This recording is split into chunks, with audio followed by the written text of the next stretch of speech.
हरे कृष्ण. गीतामृत या मालिकेमध्ये सर्वांचे सहर्ष स्वागत.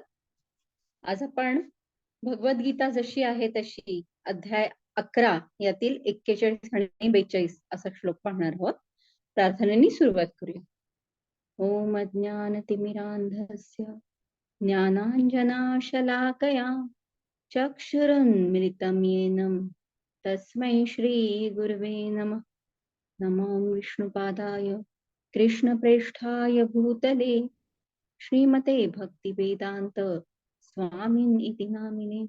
नमस्ते सरस्वते देवे गौरवाणी प्रचारिणे निर्विशेष शून्यवादी पाश्चात्य देश तारिणे. जय श्री कृष्ण चैतन्य प्रभु नित्यानंद श्री अद्वैत गदाधर श्रीवासादि गौर भक्तवृंद. हरे कृष्णा कृष्णा कृष्णा हरे हरे, हरे राम राम राम हरे हरे. वाञ्छा कल्पतरुभ्यश्च कृपा सिन्धुभ्येव च पतितानां पावनेभ्यो वैष्णवेभ्यो नमो नमः. हरे कृष्णा. आज आपण भगवद्गीता जशी आहे तशी अध्याय 11 यातील विश्वरूप दर्शन योग यातील 41 आणि 42 असे सलग श्लोक आहेत, ते पाहूयात. सखेति मत्वा प्रसभं यदुक्तं हे कृष्ण हे यादव हे सखेति अजानता महिमानं तवेदं मया प्रमादात् प्रणयेन वापि यच्चावसार्थम् असत्कृतोऽसि विहारशय्यासन भोजनेषु एकोऽथवाप्यच्युत अच्युत तत्समक्षं तत्क्षामये त्वाम् अहम् अप्रमेयम्. अर्थ, मी तुमचा महिमा न जाणता तुम्हाला माझा मित्र मानून हे कृष्ण हे यादव हे मित्र असे अनादराने संबोधले आहे. प्रेमाने किंवा प्रमादाने मी जे काही केले असेल त्याविषयी मला कृपया क्षमा करा. विश्रांतीच्या वेळी चेष्टा करताना, एकाच शय्येवर शयन करताना किंवा एकत्र भोजन करताना अथवा बसताना आणि कधी कधी एकांतवासात तर कधी अनेक मित्रांसमक्ष मी तुमचा अपमान केला आहे. हे अच्युत, माझ्या त्या सर्व अपराधांसाठी मला क्षमा करा. श्रील प्रभुपाद यांच्याद्वारे तात्पर्य. अर्जुनासमोर श्रीकृष्णांनी आपले विश्वरूप जरी प्रकट केले तरी अर्जुनाला श्रीकृष्णांशी असणाऱ्या आपल्या मित्र संबंधाचे स्मरण आहे. यास्तव तो क्षमा याचना करीत आहे.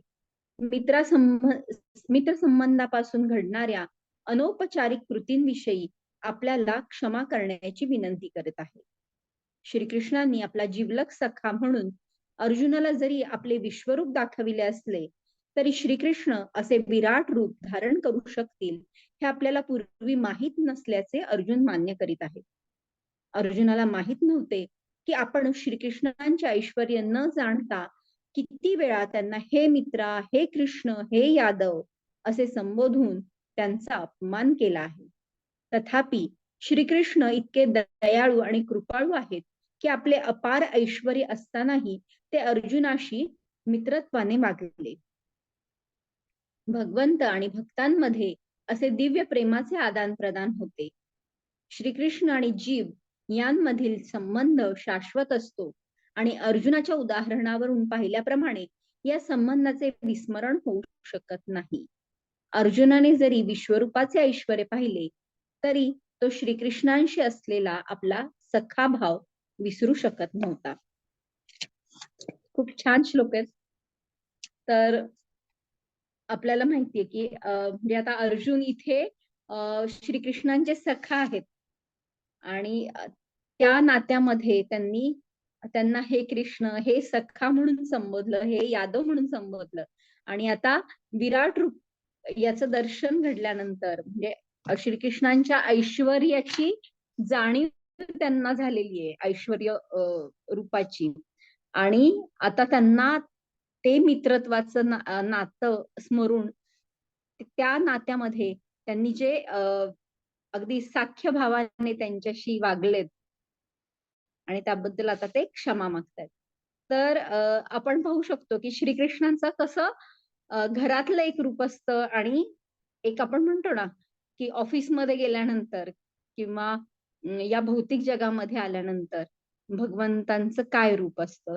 तर आपण रथयात्रेवरून ह्या गोष्टी समजू शकतो की जेव्हा अ, हे सगळे वृंदावनवासी राधाराणी गोपिका या सगळ्या जेव्हा कुरुक्षेत्रामध्ये भगवंतांचं रूप पाहतात की भगवंत एक राजवेषामध्ये आहेत. त्यांच्या अ, डोक्यावरती एक मुकुट आहे आणि त्यांची बासरी नाहीये.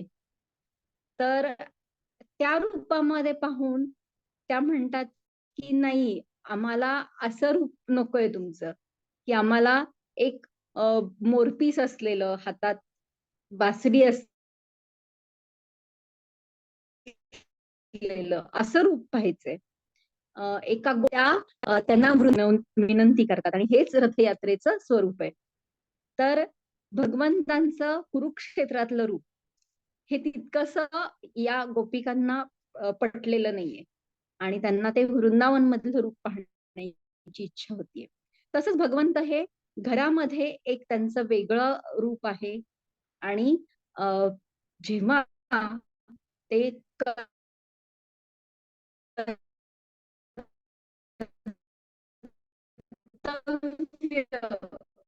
किंवा त्यांचं आहे ना की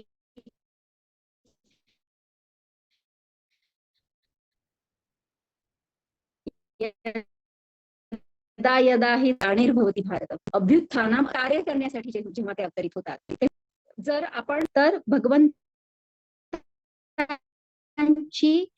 गोलोक किंवा बदला आदान प्रदान किंवा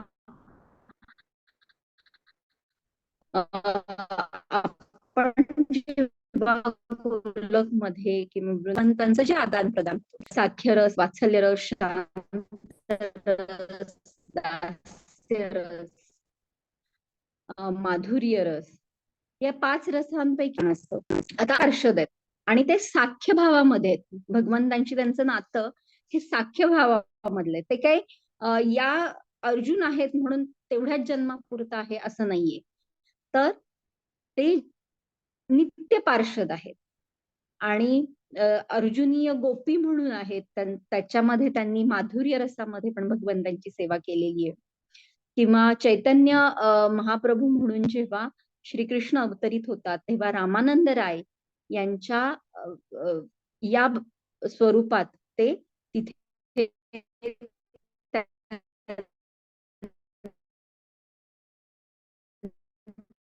पार्षद म्हणून बरोबर भागवत मधली कथा असं करताना आपण पाहतो. तर हे नित्य पार्षद आहेत. त्यामुळं अर्जुन हे साख्य भावामध्ये भगवंतांची सेवा करत असतात. आता भगवंतांचं जर आपण त्यांचं वृंदावनामधल्या जर लीला किंवा त्यांच्या भक्तांबरोबरच जर आदान प्रदान पाहिलं तर ते अगदी अनौपचारिक अशा पद्धतीचे किंवा त्याच्यामध्ये एक प्रेमभाव आहे की त्याच्यामध्ये गोपिका या त्यांचं लोणी चोरलं म्हणून अगदी हक्काने त्यांच्याशी भांडतात किंवा यशोदामाईंकडे त्यांची तक्रार घेऊन जातात आणि यशोदामाई सुद्धा वात्सल्य भावामध्ये भगवंतांना दोरीनं बांधून दामोदर लीला करतात. त्याच्यानंतर साख्य भावामध्ये गोपांबरोबर भगवंत एकत्र काला किंवा उष्ट खाणं आणि त्यांच्याबरोबर खेळणं, विविध असुरांबरोबर त्यांना मारून त्यांना झाडावर फेकायचं आणि म्हणजे जसं धेनुकासूर आहे किंवा अरिष्टासूर आहे आणि ती जी फळं पडतील झाडावर फेकून झाडाची जी फळं पडतील तर त्याचा आस्वाद या गोपसखांबरोबर घ्यायचा. तर अशा प्रकारच्या साख्य भावामध्ये सुद्धा त्यांनी लीला करतात ते आणि अशा प्रकारच्या लीला की ज्या अगदी असं वाटतं की अरे सामान्य एक बालक आहे म्हणून आणि अशा लीला पाहून स्वतः ब्रह्माजी सुद्धा विमोहित होतात आणि ती छानशी ब्रह्मविमोहन लीला आपण पाहू शकतो. अशाच पद्धतीने इंद्र सुद्धा हे होतात की भ्रमित होतात आणि मग ते वृंदावनावरती पाऊस, संवर्तक नावाच्या ढगांना बोलवून खूप जोराचा पाऊस पाडतात आणि त्यांना मग नंतर गोवर्धन लीला झाल्यानंतर लक्षात येतं की अरे हे साक्षात भगवंत आहेत. तर अशा पद्धतीने आपण पाहू शकतो की अगदी सामान्य बालकाप्रमाणे भगवंत तिथे लीला करतायत आणि ते पाहून ब्रह्माजी म्हणा, इंद्र यांसारखे देवता सुद्धा भ्रमित होतात आणि त्यांना एक सामान्य बालक म्हणून पाहतात. तर अशा पद्धतीने आपण प्रेममयी लीला किंवा एक सुंदर अशा छान लीला आपण पाहू शकतो. तर ह्या प्रेमाचं स्वरूप कसं आहे की तिथं हे भक्त हे योगमायेने आवरित आहेत. म्हणून जेव्हा यशोदामाई भगवंतांच्या मुखामध्ये म्हणजे छोट्या कृष्णाच्या मुखामध्ये जेव्हा संपूर्ण ब्रह्मांड पाहतात आणि नंतर अ, परत त्या एक क्षण अशा थोड्याशा विचलित होतात आणि परत त्या योगमायेने आवृत्त होऊन अरे हा तर माझा छोटा कृष्ण आहे असं म्हणून त्या परत त्या वात्सल्य भावामध्ये जातात. तर अशा पद्धतीने गोलोकमध्ये भगवंतांचं जे भक्तांशी आदान प्रदान आहे ते अ, या 5 रसांमध्ये आहे आणि अत्यंत प्रेममयी लीला आहेत आणि त्या तिथे जर ऐश्वर्य भाव जाणला भगवंतांचा किंवा भगवंतांना भगवंत म्हणून जाणलं तर त्या अ, स्थितीमध्ये अशा लीला घडणं अशक्य आहे. कारण मग तिथं आदर किंवा थोडीशी भीती असा थोडासा तो एक गॅप राहू शकतो आणि म्हणून तिथं योगमायेने आवृत्त असतात आणि म्हणून भगवंतांना कोणी एक लहान बालक समजतं, कोणी आपला मुलगा समजतं, कोणी आपला प्रियकर समजतं, तर कोणी आपला सखा समजतं. तर अशा पद्धतीने अर्जुन सुद्धा साख्य भावामध्ये आहे. तर आणि भगवंतांना हे रूप अतिशय प्रिय आहे.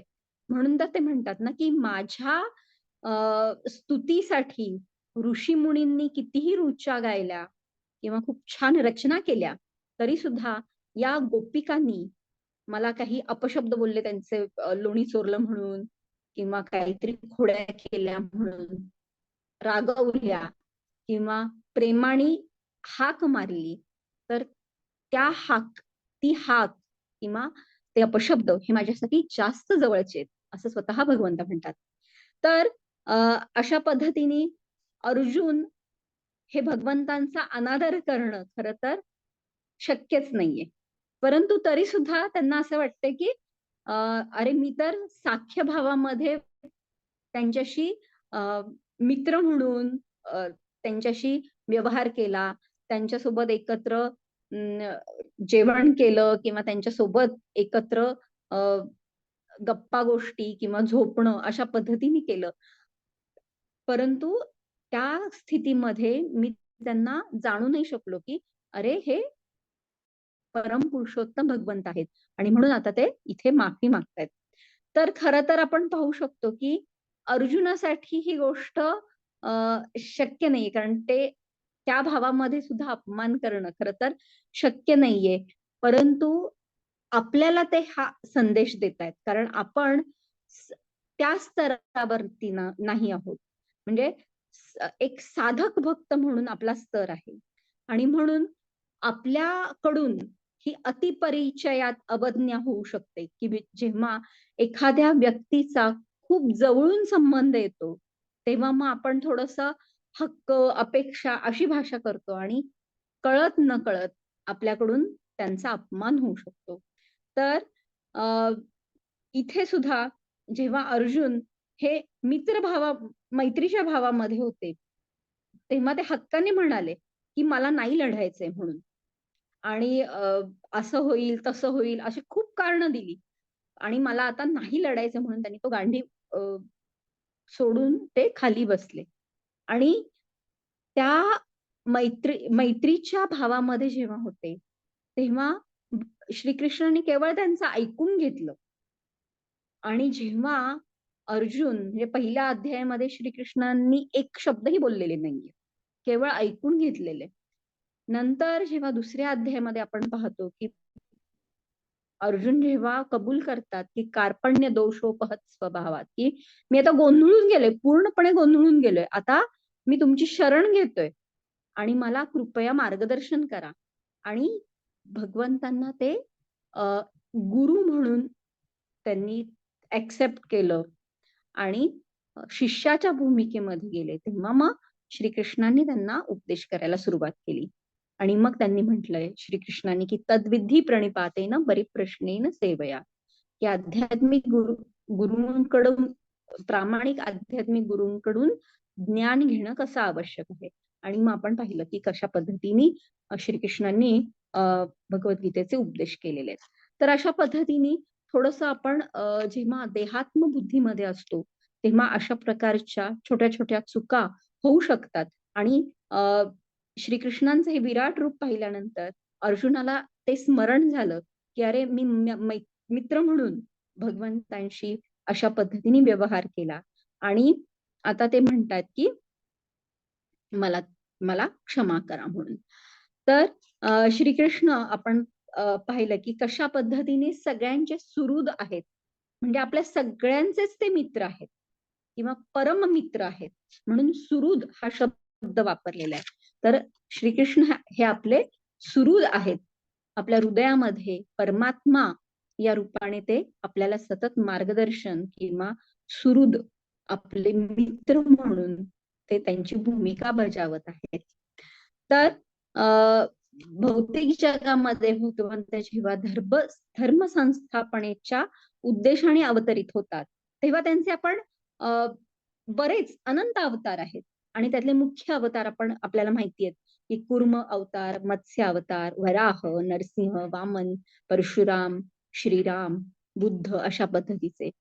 तर आता या सगळ्या अवतारांकडे जर आपण पाहिलं तर आता म्हणजे वराह अवतार घेतला तर वराह अवतारामध्ये आपण त्यांची शक्ती प्रदर्शन पाहू शकतो की कशा पद्धतीने त्यांनी पृथ्वी जलाशय हे होणार असती तर त्यांनी ती आपल्या त्या पुढच्या ह्याच्यावरती कशी उचलून पृथ्वीचं रक्षण केलं.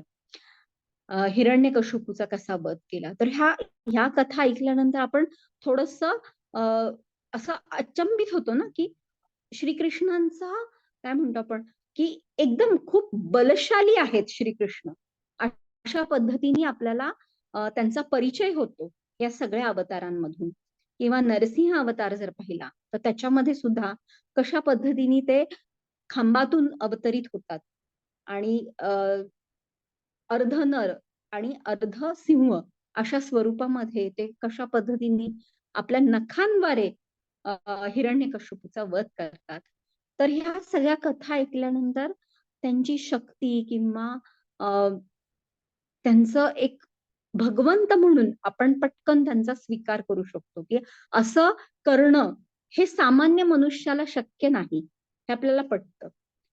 परंतु केवळ भगवंतांचा धर्म संस्थापन हा उद्देश नाहीये, तर भगवंतांचा उद्देश सगळ्यात अजून त्याच्या श्रेष्ठ परमोच्च उद्देश काय आहे की आपल्या भक्तांना त्यांना आनंदित करायचं असतं. आणि भक्तांना आनंद केव्हा होणार की जेव्हा त्यांच्याशी प्रेमाचं आदान प्रदान होईल. तर आता हे सगळे जर अवतार पाहिले तर त्याच्यामध्ये आपण मत्स्यावताराबरोबर, कुर्मावताराबरोबर किंवा वराह अवताराबरोबर आपण एक भगवंत म्हणून पाहू शकतो, पण आपण त्यांच्याशी व्यवहार किंवा आदान प्रदान नाही करू शकत किंवा त्यांची सेवा करू शकत नाही.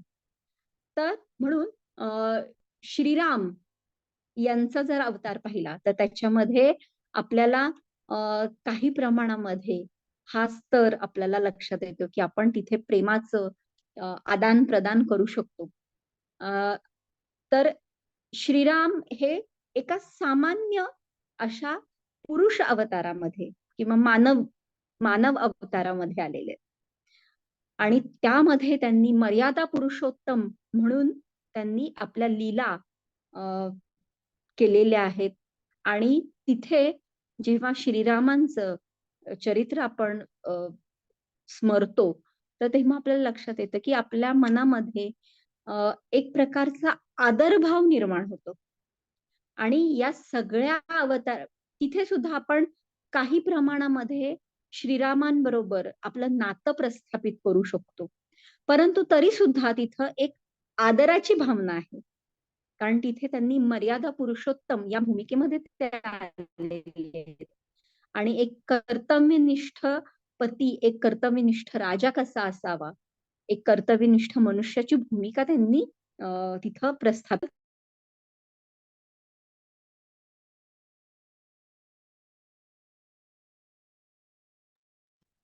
काही प्रमाणामध्ये आपण हे नातं प्रस्थापित करू शकतो. परंतु या सगळ्या अवतारांचे स्रोत म्हणजे अवतारी हे श्रीकृष्ण जेव्हा त्यांच्या सर्व सवंगड्यांसोबत त्यांच्या धामासकट जेव्हा अवतरित होतात, तेव्हा खऱ्या अर्थानं आपण त्यांच्याशी एक प्रेमाचं आदान प्रदान प्रस्थापित करू शकतो, की जे सर्वोच्च स्तरावरचं आहे. आणि त्या म्हणजे श्रीकृष्णांबरोबर आपण या पाचही रसामध्ये त्यांच्याशी सेवा करू शकतो किंवा त्यांच्याबरोबर आपले संबंध प्रस्थापित करू शकतो. तर म्हणून हे प्रेमाचं आदान प्रदान व्हावं या दृष्टीने श्रीकृष्णांचा अवतार आपण जर पाहिला तर त्यांचा सुद्धा जन्म एका सामान्य ह्याच्याप्रमाणे आहे की एका कारागृहामध्ये त्यांचा जन्म झालेला आहे. अर्थात त्यांनी जन्मतःच चतुर्भुज असं नारायण रूप देवकी आणि वसुदेव यांना दाखवलेलं आहे. त्यामुळे हे लीला करताना सुद्धा किंवा एक सामान्य मनुष्याची भूमिका निभावत असताना सुद्धा ते या दिव्य लीला करून ते कसे भगवंत आहेत हे दर्शवित असतात. तर तसं पाहिलं तर श्रीराम किंवा श्रीकृष्ण हे मानव किंवा आपल्यासारखेच मानवी अवतारात आहेत असं जर लक्षात घेतलं तर कदाचित जसं मायावादी किंवा इतर जे श्रीकृष्णांना एक सामान्य एक ऐतिहासिक पुरुष समजतात, तर अशा प्रकारची एक चूक होऊ शकते की नाही त्यांच्याकडे काहीतरी शक्ती आहे आणि असे हे ऐतिहासिक पुरुष आहेत असं कदाचित वाटू शकतं. तर म्हणून ही चूक होऊ नये तर ह्या दृष्टीने काळजी घेणं गरजेचं राहतं. आणि त्यासाठी हा श्लोक आपल्या दृष्टीने महत्वाचा आहे की अतिपरिचयात अवज्ञा जर झाली तर आपण त्या व्यक्तीला किंवा भगवंतांना हे एक सामान्य व्यक्ती किंवा केवळ एक महापुरुष म्हणून लक्षात घेऊ शकू. परंतु ते तसं नाहीये की भगवंत हे भगवंतच आहेत आणि भगवंतच राहणार आहेत. हे आपण प्रत्येक वेळेस लक्षात ठेवणं गरजेचं आहे. जसं देवहूती यांचे स्वतःचे पुत्र कपिल मुनी आहेत, तर त्यांचं सुद्धा कपिल मुनींबरोबरचं नातं हे वात्सल्य भावामध्ये म्हणजे एक मुलगा म्हणून त्यांनी त्यांच्याकडे पाहिलं. आणि नंतर मात्र जेव्हा त्यांना लक्षात आल्या सगळ्या गोष्टी तेव्हा ज्ञान स्वीकारण्यासाठी म्हणून त्या स्वतःच्या मुलाकडनं ते ज्ञान त्यांनी ग्रहण केलं आणि त्यांच्या शिष्या झाल्या. आणि कपिल मुनींनी मग सांख्य फिलॉसॉफी, सांख्य तत्वज्ञान आपल्या आईला शिकवलं. तर अशा पद्धतीने कुठल्याही नात्याच्या देहात्म स्तरावरून जेव्हा आपण थोडस उन्नत होतो आणि तेव्हा आपल्याला लक्षात येतं की ज्यांना आपण एक सामान्य व्यक्ती म्हणून समजून त्यांच्याशी व्यवहार करत होतो तर ते सामान्य नाहीत तर असामान्य असं व्यक्तिमत्व आहे. तर ते आपण या श्लोकामधून शिकायचं आहे. तर हा श्लोक खर तर आपल्यासाठी महत्वाचा आहे. कारण अर्जुन हे कुठल्याही परिस्थितीमध्ये भगवंतांचा ज्याला आपण अपमान गृहीत म्हणजे समजू शकतो तशा पद्धतीचा अपमान करणं अशक्य आहे. केवळ मित्रत्वाची भावना होती याचाच त्यांना खूप खेद होतोय आणि म्हणून ते म्हणतात की मी तुम्हाला हे मित्र, हे कृष्ण, हे यादव असं म्हणून संबोधलं. तर आपण समजतो तसा अपमान हा कधीच केलेला नाहीये त्यांनी. केवळ मित्रत्वाची भावना होती आणि त्या नात्यामध्ये कदाचित जर काही एक सामान्य व्यक्तिमत्व म्हणून जर त्यांच्याशी आदान प्रदान झालं असेल तर त्या अपराधाबद्दल ते इथं क्षमा मागतायत. तर खरं तर हा आपल्यासाठी आहे, जसं मी सुरुवातीला म्हणलं तर तसं, की हा श्लोक आपल्यासाठी आहे. तर आपल्या दृष्टीने आपण काय समजून घ्यायचं, किंवा अर्जुनाला त्यांच्याकडून आपल्याला काय संदेश पोहोचवायचा आहे, तर हे थोडंसं आपण समजून घेऊया. तर एक तर श्रीकृष्णांना सामान्य व्यक्तिमत्व म्हणून समजणं हे अयोग्य आहे. म्हणजे असं असं वाटू शकतं, की श्रीमद भागवतम मधला जो 10वा स्कंद आहे, त्याच्यामध्ये रासलीलांचं वर्णन आहे. आणि आपण बऱ्याचदा पाहतो, की जेव्हा भागवत सप्ताह होतो, तर तेव्हा या रासलीला ह्या अगदी अशा रोचक पद्धतीने वर्णन करून सांगितल्या जातात. किंवा श्रीकृष्ण हे तर काय कितीतरी गोपिकांबरोबर रासलीला करतात. असे कसे काय बरं तुमचे हे श्रीकृष्ण हे भगवंत असू शकतात? अशा पद्धतीने प्रश्न उठवला जाऊ शकतो. तर श्रीमद भागवतमचा 10वा स्कंध त्याचं वाचन किंवा श्रवण करण्यापूर्वी आपल्याला पहिल्या स्कंदापासून, पहिल्या ओळीपासून श्रीमद भागवतम त्यातली तत्व ही जाणून घेणं गरजेचं आहे. तेव्हा मग आपल्याला लक्षात येतं, की गोपिकांचा भक्तीचा जो स्तर आहे तो कसा सर्वोच्च आहे. म्हणजे या गोपिका जेव्हा भगवंतांसमोर, म्हणजे त्यांचा सेवाभाव इतका उच्च स्तरावरचा आहे, की त्या अ, स्वतः इतक्या सुंदर नटतात.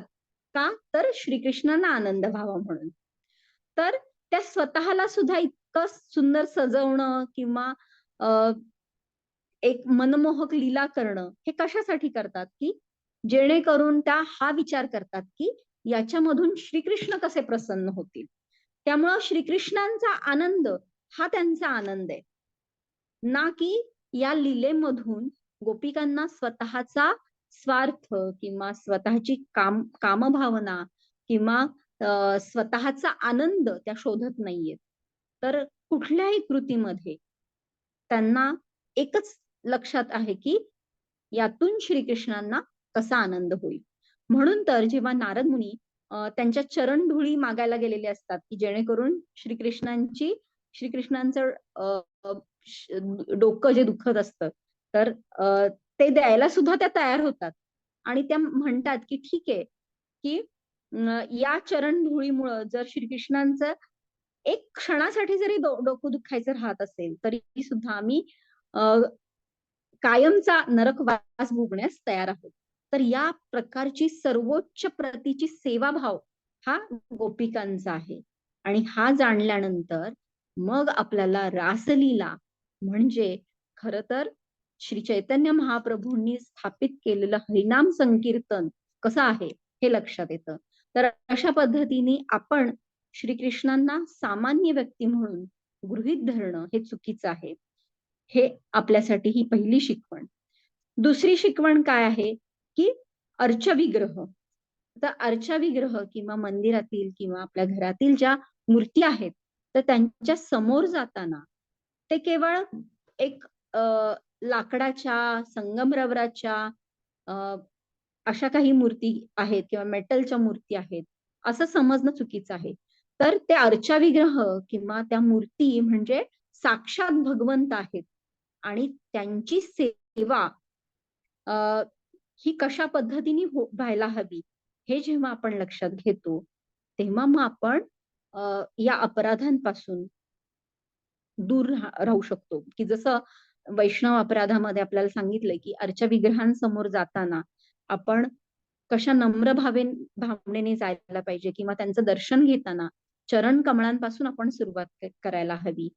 किंवा अर्चा विग्रहांच्या समोर आपण ज्याला आपण ग्राम्य कथा किंवा गॉसिप म्हणतो, तर ते टाळणं, ते टाळायला पाहिजे. मोठमोठ्याने बोलणं, रागवणं किंवा न कुठल्याही म्हणजे ज्याला काय म्हणतो असभ्य वर्तणूक, हे सगळं टाळणं गरजेचं आहे. जसं की पाय पसरून बसणं, म्हणजे डीटीच्या समोर पाय पसरलेले आहेत किंवा केवळ एक मूर्ती आहेत असं समजून आपण व्यवहार करणं. तर ह्या सगळ्या गोष्टी आपण टाळू शकतो. तिसरी गोष्ट म्हणजे नामाप्रद, की या कलियुगामध्ये श्रीकृष्ण हे नामाच्या रूपामध्ये आपल्या समोर उपस्थित आहेत. त्यामुळं जेव्हा आपण हरिनाम घेतो तर तेव्हा जे 10 नामापराध आहेत ते टाळणं गरजेचं आहे. म्हणजे जेव्हा आपण आता नामामृत सेशन्स तर चालू आहेत, त्यामुळे आपल्याला लक्षात येतं की ह्या नामाला किंवा हरिनामाला कशा पद्धतीने आपण सेवा भावनेनी किंवा नम्र भावनेनी आपण त्यांचं आदरातिथ्य करणं गरजेचं आहे आणि लक्षपूर्वक नाम सेवा किंवा नाव घेणं हे कसं गरजेचं आहे. तर हे जर आपण लक्षात घेतलं तर आपण नाम हरिनामाच्या रूपामध्ये भगवंत जे आहेत तर त्यांचा अपराध किंवा अपमान करण्यापासून आपण स्वतःला थांबवू शकतो. त्याच्यानंतर पुढचं आहे की वैष्णव अपराध किंवा गुरूंचा अपराध. तर श्रीकृष्णाचे प्रतिनिधी म्हणून व्यक्ती भागवत म्हणून साक्षात गुरु महाराज श्रील प्रभुपाद संपूर्ण आपली जी आचार्य परंपरा आहे तर हे सगळे उपस्थित आहेत. तर त्यांच्या समोर जाताना किंवा गुरूंचं एक आदर ठेवणं, त्यांच्या वाणीचा आदर ठेवणं आणि त्यांच्या वाणीनुसार आपलं जीवन आचरण करणं हे महत्वाचं आहे.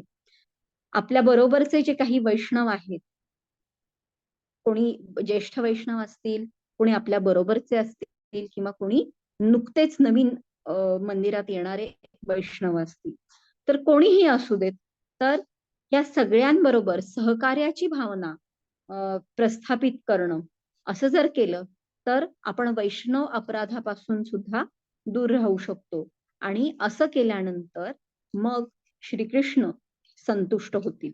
तर अशा पद्धतीने आपल्याला या श्लोकांमधून काय शिकवणूक घ्यायची आहे तर आपण श्रीकृष्ण, श्रीमद भागवतम, भगवद्गीता, अर्चा विग्रह, नाम, हरिनाम, वैष्णव अपराध किंवा वैष्णव आणि गुरु या सगळ्यांच्या अपराधांपासून किंवा यांच्या सोबत आपण एक आदर आणि प्रेम यांचं अशा पद्धतीने त्यांच्याशी आदान प्रदान असलं पाहिजे आणि एक आदरातिथ्य जर आपण ठेवलं मनामध्ये, नम्रभाव ठेवला, आदरभाव ठेवला तर आपण अतिपरिचयात अवज्ञा अशी आपली अवस्था होणार नाही आणि आपण खऱ्या अर्थानं भगवंतांना संतुष्ट करू शकू आणि कुठल्याही स्तरावरती आपल्याला एक काय म्हणतो आपण हे अपराध केला अशी भावना आपल्या म्हणजे अपराधांपासून आपण थोडस दूर राहू शकू. अर्थात हा थोडासा संघर्ष आहे हे अगदी म्हणजे मान्य आहे की जेव्हा आपण हरिनाम करतो तर तेव्हा खर तर अटेंटिव्ह चॅन्टिंग हा प्रकार खरंच म्हणजे खूप मोठा संघर्ष आहे. परंतु तरी सुद्धा आपण प्रामाणिकपणे प्रयत्न करणं गरजेचं आहे. कारण हा प्रयत्न भगवंत पाहणार आहेत, ना की ते आपल्याला खरोखर त्या पद्धतीने जमतंय नाही जमतंय, परंतु किमान आपण प्रामाणिकपणे प्रयत्न करत आहोत हे भगवंत आपल्याकडनं पाहणार आहेत. तर अशा पद्धतीने आपण या श्लोकांमधून शिकवणूक घेऊ शकतो. तर अजून एक प्रश्न पडू शकतो की खरोखर अशा पद्धतीचे अपराध टाळण्यासाठी किंवा हे सतत स्मरण राहणं हे थोडंसं अवघड राहतं. तर कशा पद्धतीने आपण या गोष्टी आपल्या जीवनामध्ये आचरण करायला हव्यात किंवा ह्याची एक सराव करायला हवा. तर जेव्हा आपण जेव्हा कुठलंही नातं असतं आणि तिथं जेव्हा आपण अपेक्षा किंवा एक अधिकार या भूमिकेत जर गेलो तर त्या नात्यामध्ये दुरावा येऊ शकतो. परंतु त्या नात्यामध्ये माझी भूमिका ही कशी असली पाहिजे आणि मी हे नातं प्रस्थापित किंवा दृढ करण्यासाठी मी काय करू शकते हा जर आपण विचार केला तर मग आपल्याला हे अपराध टाळता येतील आणि एक नम्र सेवक किंवा म्हणजे भगवंतांची जरी आपण वात्सल्य भावामध्ये जरी सेवा करायचं ठरवलं तरी सुद्धा आई म्हणून मी भगवंतांची काय काळजी घेऊ शकते तर अशा पद्धतीने जर आपण विचार केला तर ती वात्सल्य भावामध्ये सेवा ठरू शकते, ना की भगवंत तर भगवंतांचं वात्सल्य प्रेम आहे, तर मग भगवंतांनी माझी आई म्हणून काळजी करायला पाहिजे, अशी जर आपण उलटी अपेक्षा ठेवली तर तिथं आपण थोडस अधिकार किंवा या अपराधांना बळी पडू शकतो. तर ही भूमिका जर आपण बदलली, की मी काय करू शकते आणि माझं काय कॉन्ट्रीब्युशन राहील ह्या नात्यामध्ये किंवा हे नातं दृढ करण्यात, तर हा विचार जर आपण प्रत्येक वेळी केला तर आपल्याला कुठेही खजील होण्याची कुठेही आपल्याला चान्स मिळणार नाही. तर अशा दृष्टीने आपण या श्लोकांचं आपल्या जीवनामध्ये कसं उतरवायचं, तर असा थोडासा आपण त्या दृष्टीने चर्चा केली. याच्यामध्ये काही शंका असतील तर नक्की विचारा. कुठं काही चुकलं असेल तर क्षमा करा आणि सांगा देखील की हे चुकीचं होतं किंवा काय. तर एक छोटासा प्रयत्न केला आणि तो तुम्ही सगळ्यांनी स्वीकारला, त्याबद्दल खूप खूप धन्यवाद. आणि उद्या सुद्धा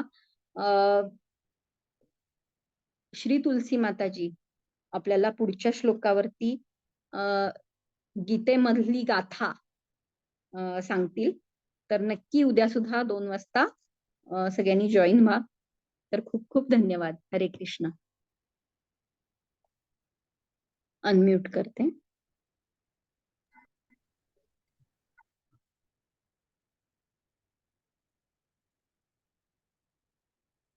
अनम्यूट केलंय, कोणाला काही बोलायचं असेल तर बोलू शकता.